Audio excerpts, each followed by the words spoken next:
Hello everyone, welcome back to another marcosatsu Kamen Rider video. Today we'll be watching Kamen Rider Agito, the sequel to the second series after Kamen Rider Kuga. Kamen Rider Kuga was such a good video, and you guys have been you really liked the Kuga video. We're currently at 14 views. So yeah, let's watch Kamen Rider Kuga. Here we go, count zero. Kamen Rider Agito, it's not Kuga. Let's watch Kamen Rider Agito. Here we go, count zero. Kamen Rider Agito. Kamen Rider Agito.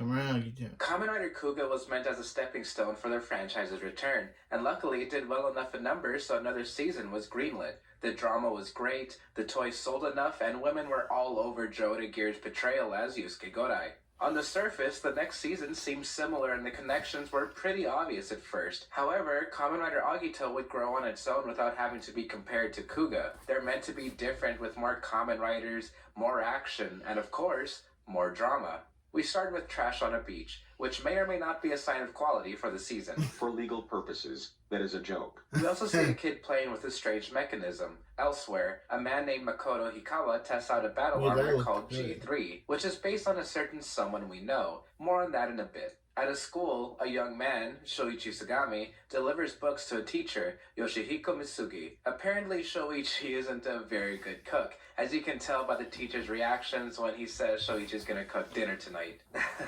That's something I wish we didn't have in common. Misugi is looking after him, since Shoichi has amnesia. Others in the Misugi household is his niece, Mana, and his son, Taichi, who I'm never gonna bring up, but has some pretty funny sarcastic moments. Don't worry, our name drops aren't finished yet because we also meet a swimmer named Ryo Ashihara. He seems pretty normal until he gets a headache and starts to drown. The mechanism from the opening was taken to a research facility and its gears stopped moving. Then, a monster kills a civilian and stuffs his corpse into a tree. Golden chainsaw for best kill anyone? Hikawa investigates this incident, but another officer named Hojo tells him that this has nothing to do with unidentified life forms. Wait, Hojo's back? Alright, we gotta get into this. Actual continuity in early Heisei. Well, sort of. It's mostly agreed upon that Kamen Rider seasons exist in the same world, with some exceptions. A weird gray area is with Kamen Rider Kuga and Agito. The monsters in Kuga were designated as unidentified life forms, which is what Hojo just referenced. However, this reference was dropped hard after only a couple of episodes, and is never brought up again. Luckily, TV Asahi did give an official statement on this connection. The gist of their quote is that you can believe Agito is a straight sequel, or a parallel universe. Kuga did happen, and Agito occurs after, but it doesn't have to be a direct continuation. I personally don't think it's that deep. Unidentified life forms are just a quick reference. Besides, TV Asahi's statement included that Kuga fought hard to keep everyone's smiles, so a similar conflict happening almost immediately after might make it seem like his fight was for nothing. It's a nice sentiment, something I wish a certain anniversary season kept. But I digress. Actually, let's have that be the question of the video. What do you guys think about the Kuga and Agito connection? Would you have liked it more if Agito did keep more references to Kuga? Please let me know in the comments below. Back to episode 1. Hikawa runs into a monster, so he suits up into Kamen Rider G3. Well, I like the manual transformation. The suit itself is... something. You can see the Kuga influences at least. Hikawa is part of a G3 team along with two others, Ozawa and Omuro. During the fight, another Kamen Rider appears. The monsters call him Agito. The action dies down and a meeting with the police department goes underway. They question who Agito is, though Hikawa notes that he looks like Kuga, to us known as Unidentified Life Form number 4. He believes these monsters aren't Grongi, but a new enemy, which is why G3 wasn't able to keep up. Instead of being called unidentified life forms, the police will call them unknowns. As if it wasn't obvious, Shoichi transforms into Agito to fight the unknown, while Mana witnesses it. We also see that Agito has a blue form that can summon Rod. Familiar, and I'll get back to the suit later. Let's see what Ryo's up to. He exits from the hospital and resigns from the swim team. Oh, well, there must be some good reason for it. I'm sure it's just one obstacle getting in the way of his life. Shoichi gets away from his household for a while when Misugi tells Mana about the day he found Shoichi. He was on a beach and all Shoichi had was an envelope. Hikawa investigates Shoichi's house in time for their first real meetup. Then an unknown attacks, so they both jump into action. Without letting each other know, of course. Remember that weird mechanism from the beginning? Somehow, in some way, in some mystical fifth dimension that I know nothing about, a baby appears from it. What? Don't question it, you're not going to get an answer. G3 has needed repairs after every battle, so Hojo calls Hikawa unqualified to be its user. They have this rivalry going on, and the tension increases when Hojo says he knows why Hikawa is even allowed to use G3 in the first place. Hikawa was apparently the hero of an incident where he saved several people who were stranded on a ferry called the Akatsuki. Except one person disappeared. The Akatsuki incident is why Hikawa is G3, basically so he would keep his mouth shut about it. Ryo and his girlfriend are out on a lovely stroll along a port, as couples do, when an unknown appears. It teleports Ryo to the sky and drops him, but Ryo is able to stop midway, and transforms. His girlfriend runs away frightened. This is why Ryo had to quit the swim team. He's been feeling immense pain from the transformation, and now he feels a new kind of pain when his girlfriend says that they shouldn't see each other anymore. Remember that baby I mentioned earlier? It seems like he's already grown into a little boy. Wow, they grow up so fast. The boy latches onto a scientist and tells an unknown not to attack her, or else this happens.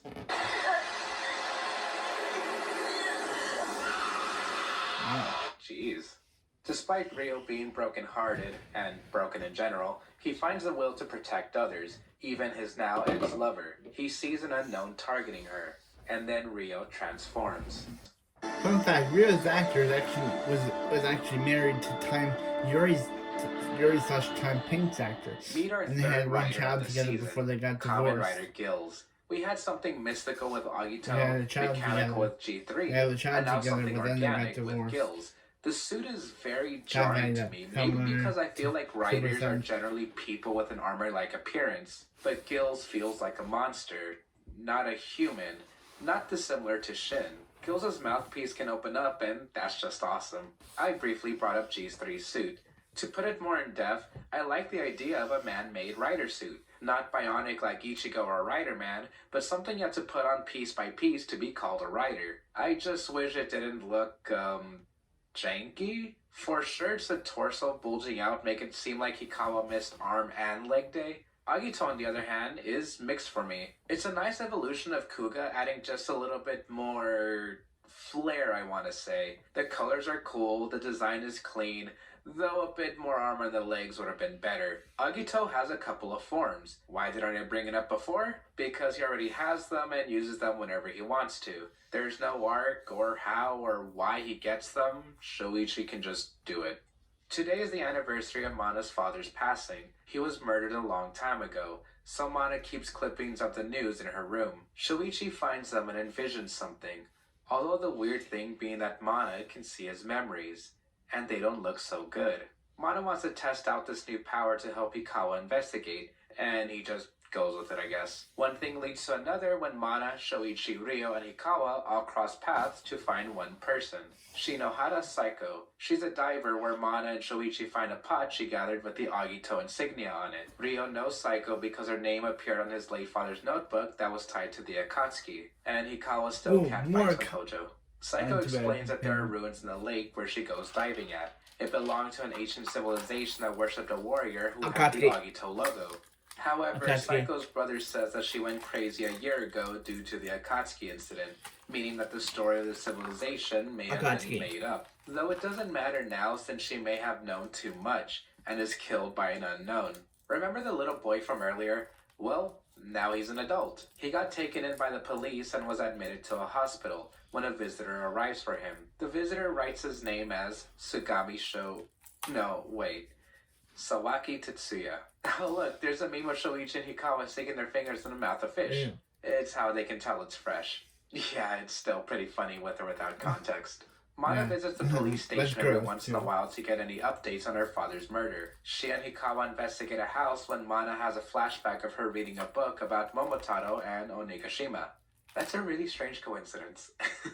Hikawa finds a bouncy ball in a VHS tape, and no, the ball isn't the murder weapon. Unfortunately, the tape isn't much help either because it shows static. Weirdly enough, the ball is actually an inside-out one used for tennis, the same kind of ball that Ryo found during his own investigation on someone else. Oh look, there's a meme of Shoichi using the sympathy card to make Hikawa do his chores for him.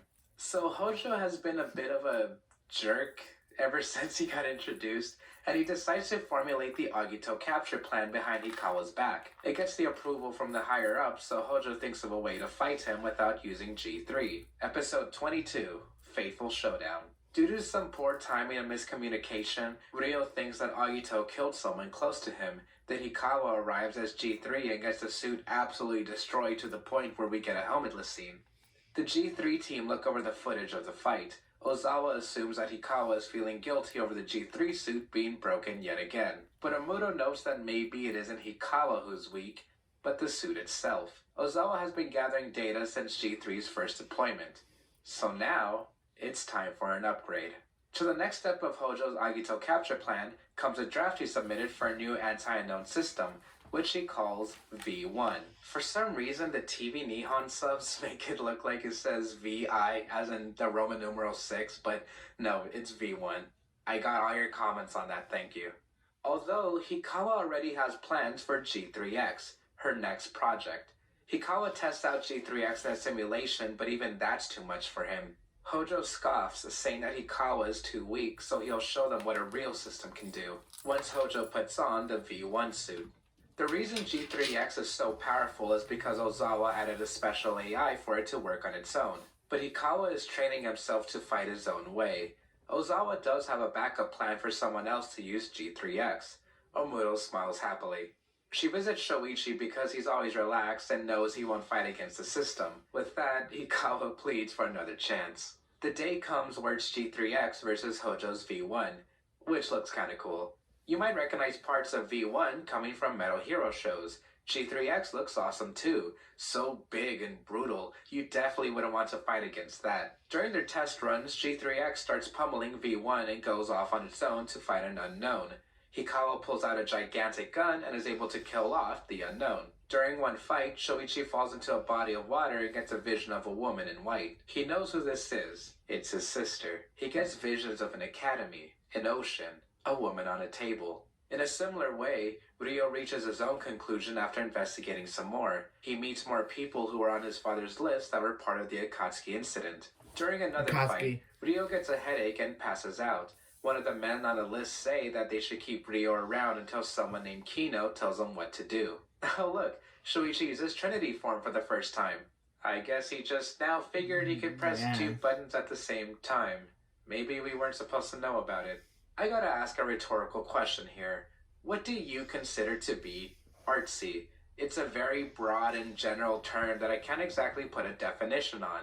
Well, with Agito being only the second season of the Heisei era, there's bound to be some experimenting.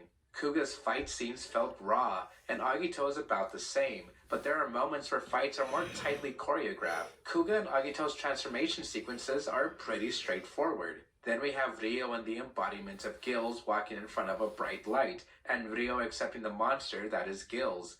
The season has some weird artistic decisions that I don't usually notice in Kamen Rider, such as there being a lot of shaky cam. The writing and pacing feel off, though in a kind of good way, kind of bad way. The mystery of the Akatsuki is the main driving point for the show. It's why characters are crossing paths and fighting the unknown. The pacing issue comes in when we have several detours, and then detours for those detours, feeling like it's taking forever to get to the next step of solving the mystery. Hojo's Agito capture plan was set up to be this big deal until the police shoot Ryo and he's fine. Alright, guess it's time to pull out V1, which took a few episodes to get to since the plan was first brought up. The person that Ryo thought Agito killed was someone on his father's list. Our two heroes get mad at each other and then, back to work as usual. As much as I call Hojo a jerk, that's basically all he is until his major plan comes in.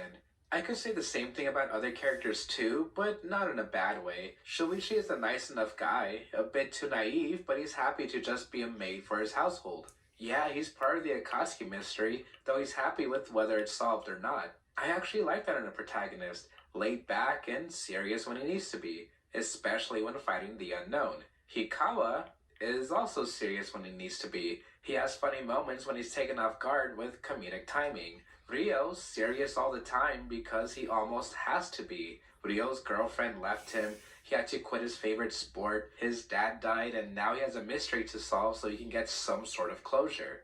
My main point of all of this is me leading up to 4 words. Yeah, I get it. Ryo and Gil standing side by side with a bright light shining behind them. Yeah, I get it. Hojo telling the audience that everything is connected once Shuichi gets his memories of his sister back, even though Hojo was just trying to solve a rope trick. Yeah, I get it. Shuichi and Hikawa are quirky because they stuck their fingers inside fish. Yeah, I get it. The man who's currently in the hospital by the police because he was deemed too mentally unstable after growing up in just a couple of episodes and killing off an unknown with his thoughts alone, only to turn out to be the mastermind with a typical monologue of humans are so weak and then Tetsuya Sawaki arriving to say no you. Yeah, I absolutely 100% get it. I don't claim to get deep into these shows. I just like to watch Kamen Rider, then generally talk about them. So I'm not going to start saying something like, oh, the light actually represents Ryo's inner darkness, so now he accepts the monster inside him.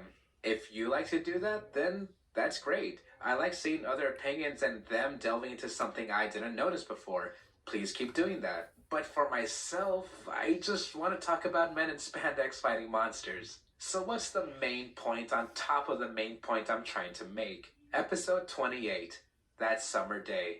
In a flashback to a few weeks earlier, Ryo takes care of a runaway kid. They learn from each other with Ryo saying, all you can do is live until the end comes. I don't get it. One of my favorite sayings is that opinions can change. My first go-around with History of Agito had me feign anger and impatience. After so much time, I realized that I was looking at this all wrong. In a way, isn't everything artsy? Am I supposed to take this franchise at face value? What's the writer's intention behind every word? I don't know, but the action looks great. That Summer Day is my favorite episode of the season. It takes its time to tell a Ryo-focused story. Not everything in his life is terrible. Sometimes it's just one or several bad days. Other times it takes one gentle moment to make everything alright. I've had a few comments before saying that I'm taking the show too seriously, and I've had the same amount of comments saying that I don't know enough to understand the true meaning behind the show. I guess both are valid, but all I care about is a good show with some fun action. Maybe I don't understand the motives behind Shoichi's naivety, but I like seeing Ryo transform. I can probably write an entire essay about the Akatsuki incident, but I'd rather sit down and enjoy the mystery unfold. This show isn't for everyone.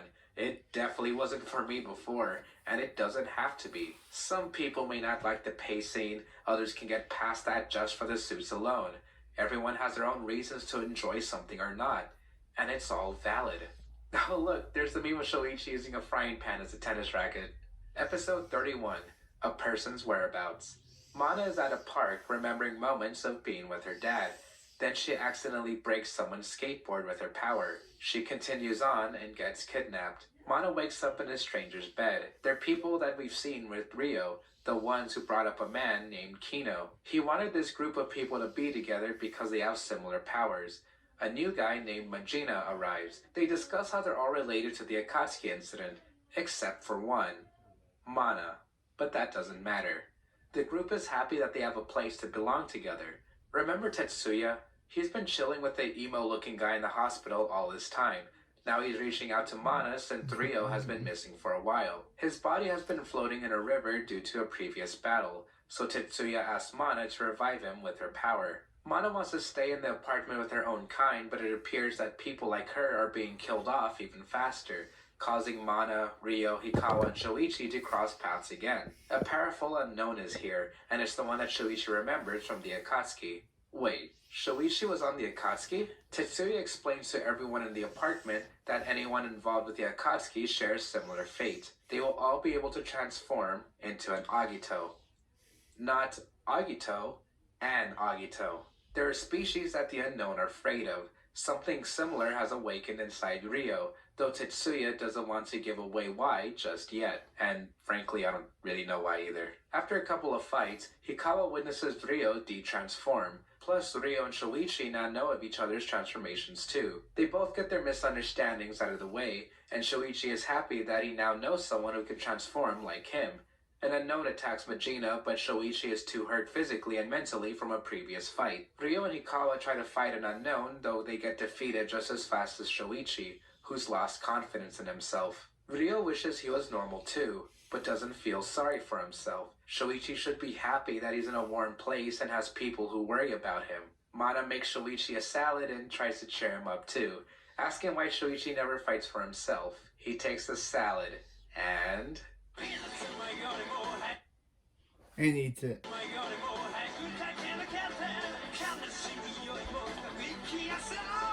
Tokusatsu, when even salad needs an insert theme.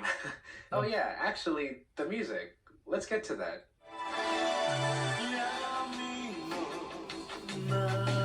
I really like this theme. I still have it in my top 10 favorite openings. It's mystical and laid back, but strong at the same time. The start of those strings with vocals coming in and then the guitar making its way to a solo, it's great. Then there's a variation of the theme coming a bit later called the 24.7 version. I tend to prefer the originals, but this one's alright. The added guitar to the intro is an interesting choice. Our main insert theme is called Believe Yourself.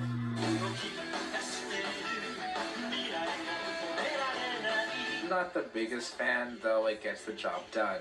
I think there's something about the theme that just doesn't make me want to listen to it after the first go round. Probably because I've noticed it play way more than any other non-agito insert theme, but I digress. Oh yeah, here we go. This is one of my favorite inserts, and I don't even know why. I think it's the emotion of something.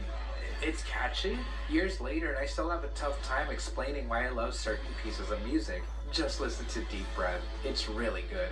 Right, so I wanted to have a detour so I wouldn't have to talk about what happens right after the salad scene. Shoichi gets his confidence back and arrives on scene to help his fellow riders. Then Shoichi summons a new belt and transforms into Burning Agito. With it, he can defeat the unknown in one punch. I will get to the suit later. On one night, Majina and Ryo get trapped by an unknown, until a mystery man steps in. Majina refers to him as Kino, who has the ability to transform into another Agito.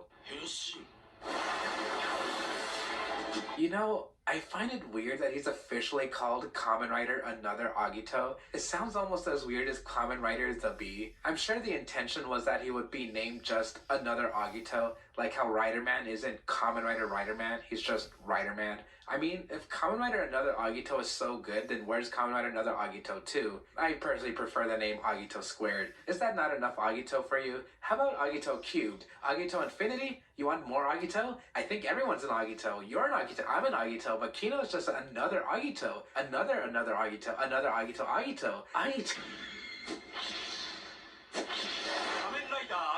Hey everyone, as always, if you liked the video, then I'd be forever grateful if you could support the channel either by leaving a like or joining as a member. You'll get some neat perks like watching videos early, being able to send in a request, and access to some secret Discord server stuff. Let's get back to it. In a meeting, Hojo brings up how the police can't rely on G3X forever, especially since civilian casualties have stayed the same. Luckily, Ozawa has been working on a new project, one which anyone can use, called G3 Mild. Omuto offers to test it out and Ozawa agrees. After all, anyone can use it. An unknown appears and Shoichi fights it with burning form. G3X and G3 Mild are deployed, though Omuto passes out after only one punch in the helmet shot. Then G3X's batteries deplete. G3X has batteries? So Omuto replaces it with his own. Still in burning form, Shoichi looks towards the sun and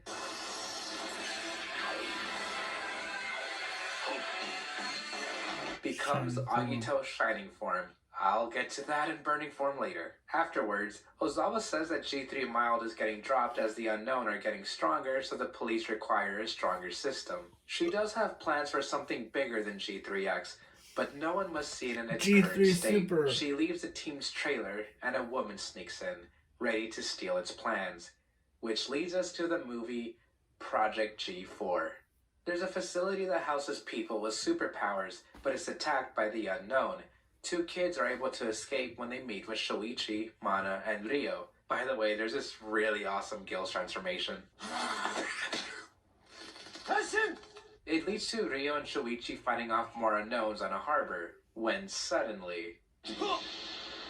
Meet our first movie-exclusive Dark Rider of the Heisei era, Kamen Rider G4. Its user, Shido Mizuki, is a stern man, playing by the rules and fighting for what he thinks is the right path for more power. Ozawa recognizes the G4 suit as the one she created, but a woman named Risa Fukami stole the plans in order to mass-produce the suit. However, a major flaw starts to make itself apparent once a horde of unknown attack their facility. During this invasion, Shoichi uses Shining Form and Ryo gains a power-up in the form of exceeded gills. Meanwhile, G3X and G4 are having a battle to the death, leaving Hikawa helmetless and G4 showing something sinister.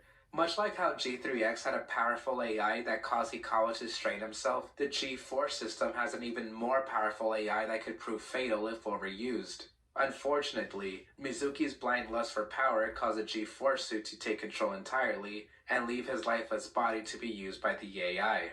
That's... oh my gosh. Well, Hikawa destroys the G4 system and we have a happy ending. The special with G3 Mild is called a new transformation. It could be considered kind of like a prologue. It gives some backstory on Shoichi's time being found on the beach along with G3 Mild's plans being groundwork for Ozawa's next project. The movie is called Project G4, and it actually isn't that bad. It's very pretty to watch and high quality, and the extra budget leads to some great action. G3X versus G4 is especially brutal. Plus, Gills' first fight with an unknown and the fight in the harbor are gorgeous. One of the many rider trends that started with Agito is having at least one movie to supplement the season, along with having movie-exclusive riders. Antagonists that appear in these movies are usually referred to as Dark Riders, and I hope I don't have to explain why. G4 has a suit that looks a lot like G3X, and that kind of makes sense. G3X being the most powerful suit so far, the next project most likely wouldn't need much of a revision. Shido Mizuki as a character though, I'll give him a pass. This is the first movie we've gotten in a while, so the antagonist most likely isn't going to be a game changer, so I don't mind if he's just a general lust for power type. Plus, I think it works as a rival to Hikawa. The idea of having G4's AI just snapping your neck to take over your body is terrifying, and I love it. Oh, I almost forgot the movie's ending theme. It's called Jikenda. Guys, I love Agito's vocal themes. They're not the most inspiring or hopeful sounding songs to me, but they fit the feeling of Agito as a whole. Jikenda is another one of my favorite songs of the season. It's great. Though again, the movie isn't bad. I'd even say it's worth a watch whether you're an Agito fan or not. It's fun. Back to the show with episode 36, The Fourth Man. Another Agito's user is Kino Kaoru. He knows about everything that happened on the Akatsuki, but he's more focused on the now rather than the past. Currently, he's suspicious that Ryo can transform, despite not being on the Akatsuki in the first place. Kino has been gathering people with power like Majina so they can save other Akatsuki members. What's interesting about Kino is that he's a surgeon, so he has the morality to save people as a doctor and as an Agito. Oh, sorry. The more interesting part is that Kino isn't tied to any hospital. He's a wanderer. We're told by another doctor that Kino's license was revoked after being in an accident that took his younger brother's life. Kino was about to lose his right arm but was forced to replace it with his brother's, so the other doctor saw him unfit to continue medical work. Shoichi's bike breaks down, so Mana arrives on her little bicycle and Kino happens to be driving by, so he stops to help them out. Although, Mana is scared of him, seeing visions of him in the snow with his brother. She feels something off about him. At the apartment, Majina's in the shower. His body is feeling strange, so he believes it's a sign that he's becoming an Agito. Kino tries to drown him, saying that he's the only Agito the world needs. Majina pushes him away and runs towards Ryo. Kino does want to protect humans, but only by himself. Hikawa arrives on the scene and sees Kino untransform. However, Hikawa recognizes Kino from the Akatsuki and practically fanboys after thinking that Kino is the Agito he's been allying with this whole time. Though that's kind of like a Sonic and Shadow the Hedgehog moment because another Agito and Shoichi's Agito look nothing alike, but whatever. By the way, this is the episode where Shoichi gets Shining Form proper in the season. It comes out of nowhere and makes no sense, but I won't go off, I guess. Alright, you still probably want to know what I think about the suits. Well, I actually do like Burning Form's colors. It acts very beast-like, and I love that, especially coming from the mystical part of Agito. And Shining Form, I think, looks absolutely gorgeous. I love those colors, and of course it is shiny. I kind of wish Shining Form was actually the base form, but I don't think you can go further than this. Either way, I do like the suits, and I like the action that comes from them. I just really don't like how they come out in the story. And again, I won't go off, I guess. After a misunderstanding, Hojo interrogates Shoichi about being an Agito, to which Shoichi immediately replies that he is. Hojo thinks he's being screwed with, so he tries hypnotizing Shoichi instead. It seems to be working as Shoichi thinks he sees a culinary school, his sister, who committed suicide. He's running late to meet with someone. He boards a ferry, which is about to enter a storm. Ozawa's had enough and talks with Shoichi privately. He really did mean it when he said he's Agito. Shoichi is now officially recognized by the police and is allowed to continue doing whatever it is Agitos do. Though Hikawa is really excited to finally see Agito's true identity. I know this is an abrupt way to say this, but I gotta bring it up. Tetsuya makes it so Majina transfers his power over to Ryo in baby form. I still don't get it. Kino starts to go even crazier and attempts to take Mana. Hikawa and Shoichi try to fight him off, though Kino has gotten more powerful. And so has Ryo. He arrives on scene and properly debuts Exceeded Gills. Yeah, it's an awesome power-up. After Kino gets beaten up and given a stern talking to, he turns into a good guy, I guess. Here's a quick scene of Hikawa being nervous to talk to Shoichi after finding out he's Agito. Meanwhile, Hojo investigates Kino's house due to some suspicious behavior. Inside, he finds a letter addressed to someone named Yukina. Hojo shows Mana the letter so she can do her psychic power thing. She has a vision of a boy in black and a boy in white. We're about to reach the endgame, so it's exposition time! With Ryo and Hikawa officially introducing each other for the first time, our three main writers are told Kino's backstory, about how he saved himself by cutting off his brother's arm, though now Shoichi wants all of them to start an Agito club. Okay, that's adorable. For the viewers, we're shown more about Tetsuya. He killed the first Agito born into this world, that person being Yukina. So the emo guy in the hospital says it caused Tetsuya to become loyal to him, and now wants him to kill every Agito. More of Shoichi's memories return about the Akatsuki. The first time he boarded the ferry, he met a few familiar faces like Majina, but they didn't know each other at that point. The ferry floats into a storm when Shoichi finds a corpse. Panic ensues, everyone talking about their own problems, though Shoichi is sad that his sister committed suicide recently. He pockets an envelope when a man in white appears before him. The man says he'll awaken a power within Shoichi to save people from the unknown that's on the ferry. Shoichi transforms for the first time but ends up getting beaten up and punched off the boat. The unknown presents itself to everyone on the Akatsuki. They all have the potential to become an Agito because of the man in white being on the boat. Until their power is awakened, the unknown will spare them. Just then, Hikawa arrives to help rescue the remaining Akatsuki members. The envelope Shoichi had was a letter from his sister, Yukina Sawaki. Kino takes a look at it but can't read the language that's on the letter. However, Mana can with her ability. A long time ago, there was a battle between a Lord of Light and a Lord of Darkness. The Darkness won, but the Light spreads the last of his power towards humans. They'll never know of this battle, but their full potential will one day awaken. Currently, the Lord of Darkness is in the hospital meeting with who we now know as Tetsuya Sawaki. However, this man changed his name after Shoichi took his letter and his identity by accident, although I'll keep calling them Tetsuya and Shoichi respectively to avoid confusion. Tetsuya was Yukina's boyfriend until she committed suicide. Oh, you probably want to know about Mana's vision of Shoichi and her father meeting. Well, I think I'll leave that for you to find out on your own. It connects a couple of people together in a way that I want you to be surprised by. the Lord of Darkness makes his move. He steps out of the hospital and is preparing to take back Agito's power. One by one, he takes on Kino, Ryo, and even Shoichi to steal their ability to transform. However, G3X is a man-made machine created to help humanity, so with Hikawa's help, Shoichi goes through the Lord of Darkness's barrier and literally punches God in the face, returning their powers. At the apartment, Majina tells Kino his dream of wanting to become a doctor, just like him. Kino smiles, and so does Ryo, until he realizes that Kino Kaoru has stopped moving.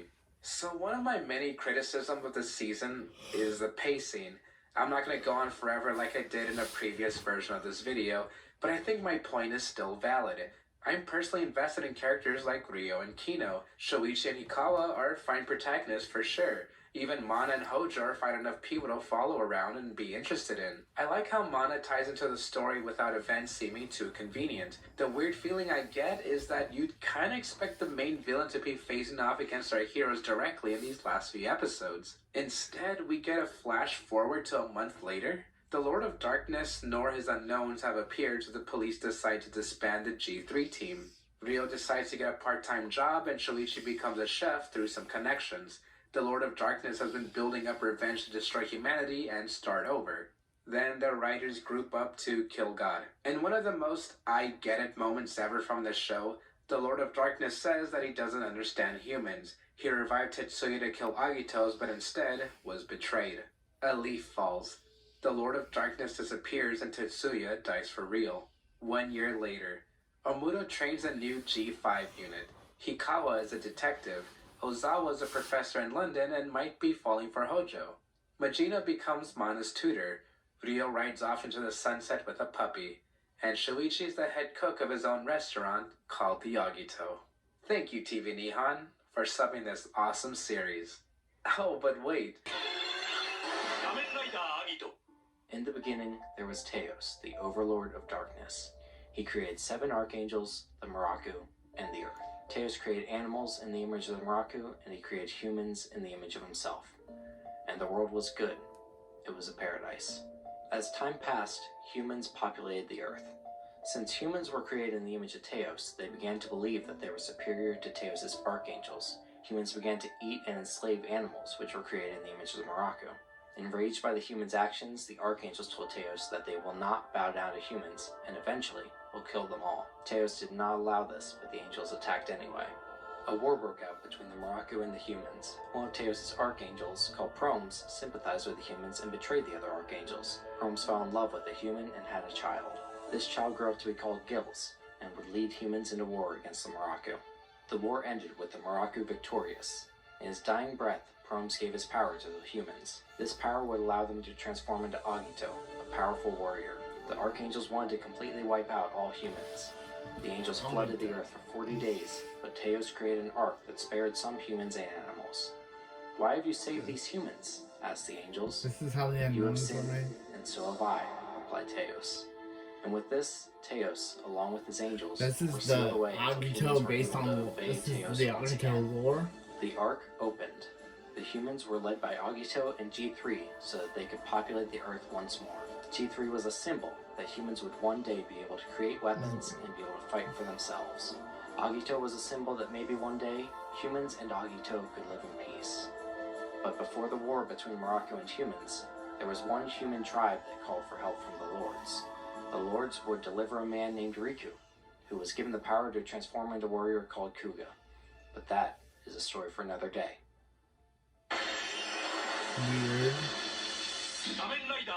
For those who don't know, this video is a remake of my previous History of Agito. Much like History of Kuga, I rewrote the script and edited it from the ground up. I remade them, and hopefully Ryuki, due to feeling outdated, not being the quality I liked, and to avoid content ID that Toei loves to look at my channel for. I often bring up how opinions change over time, and that's not much more blatant than revisits of older seasons. Before, I tried a bit too hard at some parts as I was still searching for my own niche. In the present day, I'm definitely going to be more fair with this review.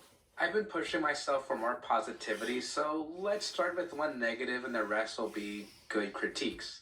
To me, Agito has one main fatal flaw that breaks the season of all enjoyment I had. Timing. The timing of when certain events happen just feel wrong. Kuga had a slow pace, but it was enjoyable throughout since the timing of its own events were consistent. Agito feels like it only has a very small handful of events with nothing of interest in between to keep me invested. And the timing of those events happen almost too close together, so now it feels as if 3/4 of the season were one big dull moment. The main event I'm talking about is the exposition of basically everything being explained when it's too late. The Akatsuki incident was fine when it got explained, but bring Kino in during the last third, the reveal of who the Lord of Darkness is, Shoichi's and Tetsuya's true backstories, more Agito starting to appear, Hojo and the police investigations getting more complex, the G3 teams getting their own side plot about Hikawa leaving, the last 4 episodes centering on Shoichi and Ryo's relationship getting sour due to some unknowns. It's just too much that should have been spread around the whole season. Not the last third. I'm not saying it's too complex for me to understand. I'm saying that Agito didn't know what to do until near the end, which, of course, isn't a good thing. The story being told this way seemed like it was being bloated for the sake of it. Considering the main writer of the season is Toshiki Inouye, I think the problem becomes more apparent. He can write some pretty good love stories and tragic characters like he did with Jetman. I can praise the writing for characters like Tetsuya, Kino, and Ryo, but the day-to-day stories are another thing. Besides, that's all I can really praise Ryo for, because his actor is yet another thing I won't go into. Inouye will later go on to write a couple feature writer seasons, and those are quite good in my opinion. Well, one of them is at least. For legal purposes, that is a joke. Please do not comment saying that you absolutely love the other season, so I'm wrong for it automatically. I get it. Of course, I'm not putting all the blame on Inouye himself. Making a show has a lot of components to it, especially behind the scenes when we probably won't know about them. Inouye still has to get the approval and okay from the higher-ups to say, yeah, this is the story we'll follow up with. Although the story they did follow up with is, didn't like it. The last thing I'll say about the timing are the power-ups that seemingly come out of nowhere. Like I said, Burning and Shining Form are gorgeous suits. I love them, but how they appear is just wrong. Burning is acquired when Shoichi starts finding more confident in himself. Yeah, alright, sure, I'll give that a pass. It fits his story and he earned it even if I think it was at the wrong time. Shining Form, however, why? You could say that it was earned because it's growth and it's cool to just have a power-up without needing a big arc for it. To which I say, it came 2 episodes after Burning, and those episodes didn't have Shoichi doing much in the first place. Want to know how he got Shining? He stood outside. I've said before that I can be objective, but I do have biases that just come naturally with growing up. While I do like how modern Kamen Rider tells their stories, I appreciate what comes with older seasons, whether it's certain cinematic techniques, the more slower dramatic pacing, and yes, that even includes some rather outdated ideas. I'm fine with all of that. It's what comes with the territory and I know what I'm getting myself into. For subjectivity, I don't think Agito tells a story all that well. Normally that wouldn't matter if great characters can balance that out. The problem is that Agito does want to tell a story. It's blatantly obvious with how much the Akatsuki mystery is brought up and how characters are seemingly trying to do anything. Some semblance of a continuing arc is happening. But the key phrase here is, it doesn't matter. I mean that in several ways, actually. For one, it didn't matter to Shoichi whether he found answers or not, even with his memories back. He was like, that's cool, now back to cooking. When everyone else finally figured out what happened with the Akatsuki, it was more like, okay, back to fighting the lords. Then that feeling gets transferred over to me. Okay, that's fine. Now I feel like my time was wasted since it feels like it didn't matter. Kamen Rider Agito has the highest viewer rating out of any other Heisei Rider season with an 11.67%. Of course, that's because the early 2000s were a different time. Declining ratings in the modern day is mostly attributed to the switch to digital media and streaming, rather than waking up early on Sunday mornings. However, numbers and any kind of margin must mean something. Obviously, I didn't grow up in Japan to know the early 2000s culture, so I can only speculate about what I found at the time. Mothers tuned in to watch Kuga simply for Joe Odagiri, which led to more emphasis on handsome men as part of the main cast. Yeah, Showa era had handsome men too, but there was more of a focus here. Now, I don't normally point fingers at bad acting because for the most part, tokusatsu is a starting point for most actors, so I can cut them some slack. However, I could tell a bit more than before that some of the acting here is, well, I think you'll get what I'm saying. Although some of the viewership can still be attributed to the main cast like before. Older viewers did like the drama too, as there was a lot more individual character conflict here than in Kuga. Kids would enjoy Agito because they got to see the writer have some nice action in each episode, even if sometimes it felt out of place. Currently, I do know people who enjoy Agito for all those reasons and more. Sometimes I feel like nostalgia plays into that. I won't get into nostalgia or recency bias, but there are just a couple of other reasons to enjoy the show. I'm emphasizing they're not the only reasons, just more to think about. Now for some positivity. The characters are awesome. The G3 team are part of Sol, the squad of anti-unidentified life forms, and I love each one. Hikawa isn't an Ichijo 2.0, but dang it, he tries, and that's good enough for me. The G3X arc is one of my favorites because despite getting it, the arc isn't over as Hikawa has to continue training or else the AI will take over. That's amazing. And a way that arc continues into Project G4 when Hikawa has to decide to fight for himself when discussing the possibilities of G4. Armudo is a bit of a goofball, but he has his heart in the right place. I would have liked it if there was more of him, though he works fine enough as a member of the team. Ozawa is great. I wish she was the designated writer girl over Mana, but that's alright.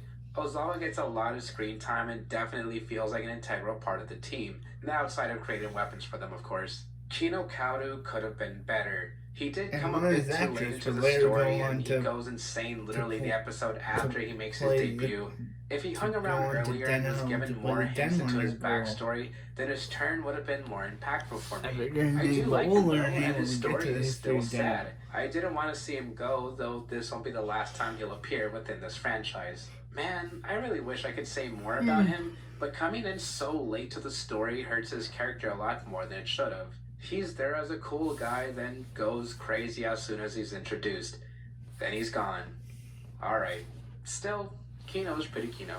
Ryo would have been one of my favorite writers ever, if not for personal reasons. His tragic story is just so heart-wrenching, and that's compared to every other sad character that Inui will write. Well, I say sad, but Ryo pushes anyway, making him commendable. Despite everything he's lost, he accepts his fate and continues fighting alongside Shoichi to defeat the unknown.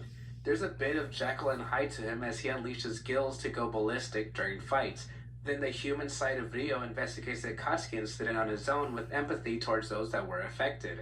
I also think it's cute how Mana casually goes over to his apartment to ask for help when Shoichi's in trouble and he's like, again? Fine. I love that. Speaking of Mana, she's good. I mean, she's around a lot more than I expected and even has a handful of episodes centered on her story with her dad. Again, I'll leave those for you to watch. She's a big part of the mystery and she helps out Shoichi quite a bit. Mana is usually the one to have Shoichi along to search for the incident's clues and she pushes him to be better. Whether there's a smile on her face or not, Mana is there to help. And luckily, her actress will appear in Kamen Rider again soon. Shoichi might be my least favorite of our main group of writers in Agito, but I don't think he's bad. He's almost literally a blank slate and then grows as we learn more about him. Amnesia may be one of the most overused tropes out there, and Agito doesn't add anything substantial to it, but Shoichi being naive is one reason that makes me enjoy him. In some ways, he's more of a Gary Stu than a certain other main protagonist, though Shoichi's naivety is what makes him stand out. He's very helpful and, of course, heroic, along with having some quirks like that fish thing that I still don't understand. You know what? The more I think about it, I think I do like Shoichi. He's certainly not in my top 5 or even top 10, but he's still great. Can I also say that Shoichi having a restaurant is a fantastic character arc for him? I love that. Did I talk enough? I think it's been an hour. Let's get into my final thoughts.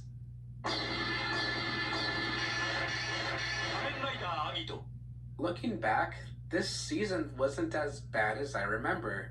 While I think the storytelling is abysmal, the characters made up a lot of it for me. The action in the end might be a bit rough, but it's not the worst thing ever. In the end, I just feel more neutral. To me, Kamen Rider Agito is just okay, though slightly leaning towards negative. With all that being said, I'll see you guys next time when we try to fight to survive with Kamen Rider Ryuki. Tatekai.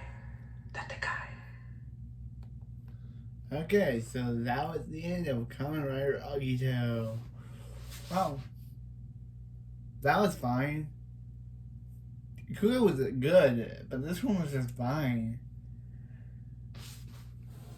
Yeah. So next we have Kamen Rider Ryuki, which is 1 hour and 24 minutes. 1 hour and 24 minutes long, unlike Kamen Rider Agito, which was 49 minutes long. And we don't get another 1 hour video until Deno. So I guess next time we'll be watching Kamen Rider Ryuki.